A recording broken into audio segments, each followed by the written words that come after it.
Assalamualaikum warahmatullahi wabarakatuh. Nama saya Bahtiar Dwi Pangestu dari kelas TM3B dengan nomor induk mahasiswa 180203043 dari jurusan D3 Teknik Mesin.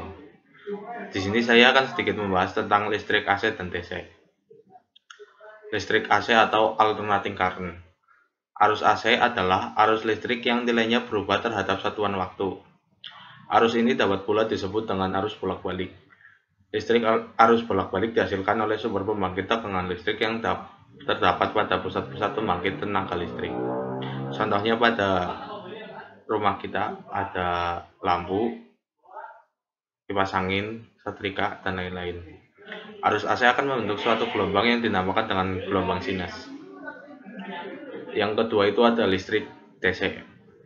Arus listrik DC atau direct current merupakan arus listrik searah.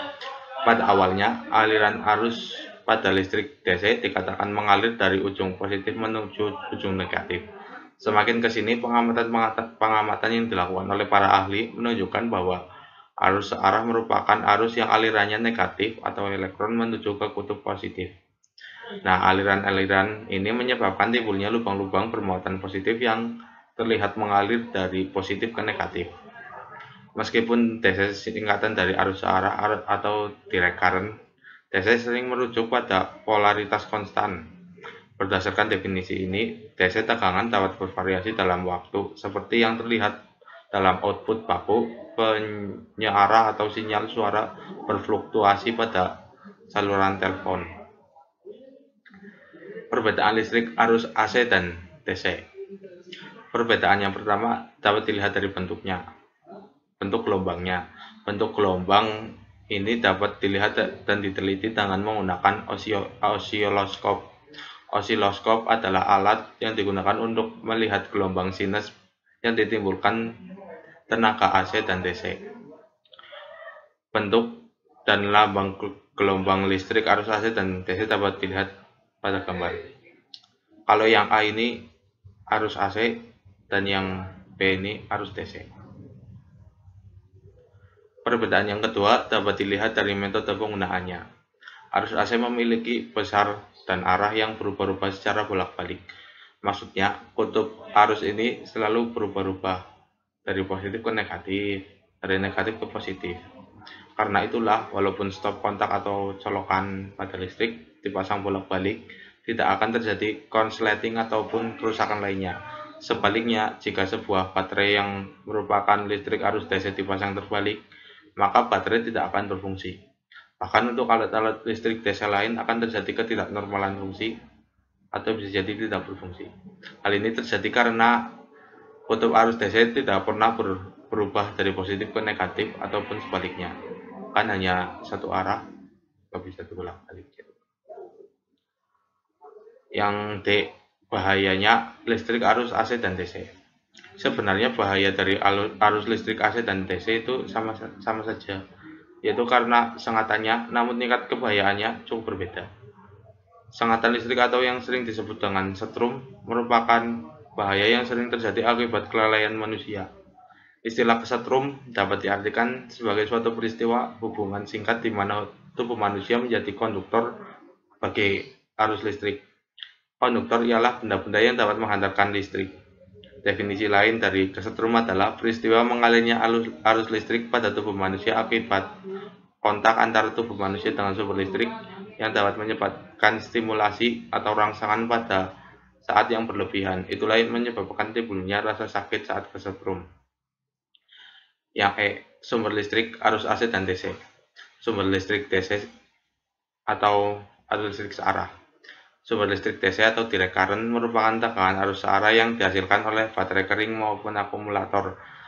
Dikatakan searah karena arus listrik mengalir terus-menerus ke kutub negatif dan positif. Kutub negatif dari setiap baterai dibuat dengan menggunakan batang granit yang berbentuk silinder yang dipasang pada posisi tepat di tengah-tengah baterai. Sedangkan bagian yang menonjol keluar ditutup dengan lapisan kuningan yang merupakan bahan penghantar listrik yang bagus. Kemudian pada kutub negatifnya merupakan tabung seng yang dibuat untuk menurut bentuk dan baterai yang bersangkutan. Kalau sumber listrik AC atau arus bolak-balik. Sumber arus listrik AC, kependekan dari alternating current, dikenal dengan arus bolak-balik karena merupakan sumber arus yang dihasilkan oleh generator dan PLN. Arus AC ini dikatakan bolak-balik karena arus yang mengalir tidak tetap, yaitu dari positif ke negatif, dari negatif ke positif. Frekuensi arus listrik yang bersumber dari PLN ditetapkan sebesar 50 Hz. Kelebihan dan kekurangan arus AC. Kalau kekurangan arus AC atau alternating current tidak dapat dibawa. Hal ini karena arus AC tidak bisa ditempatkan pada satu wadah seperti baterai dan lainnya. Kalau kelebihannya dapat dirubah jumlah skala tegangannya, baik itu dinaikkan atau diturunkan. Yang kedua itu kelebihan dan kekurangan arus DC. Kekurangannya arus DC adalah adanya keterbatasan pasokan listrik, maka dari itu perlu melakukan isi ulang atau charger atau cas. Kelebihannya adalah dapat dibawa kemana saja. Ini gambarnya.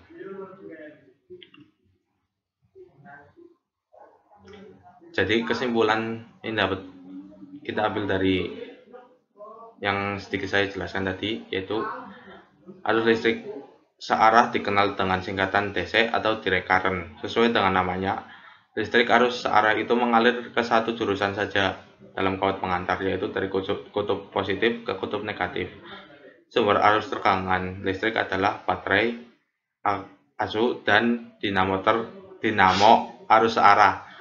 Arus listrik bolak-balik biasa dikenal dengan singkatan AC atau alternating current. Sesuai dengan namanya, listrik bolak-balik mengalir kedua arah dalam kawat penghantar, yaitu dari positif ke negatif dan juga dari negatif ke positif. Arus listrik ini dalam 1 detik mengalami pertukaran 50-60 kali. Perubahan sebanyak itu dalam sekian detik dinamakan frekuensi. Sumber arus listrik bolak-balik atau AC adalah dinamo arus bolak-balik dan jaringan listrik PLN. Sekian yang dapat saya sampaikan. Apabila ada kesalahan tutur kata, saya mohon maaf yang sebesar-besarnya. Wassalamualaikum warahmatullahi wabarakatuh.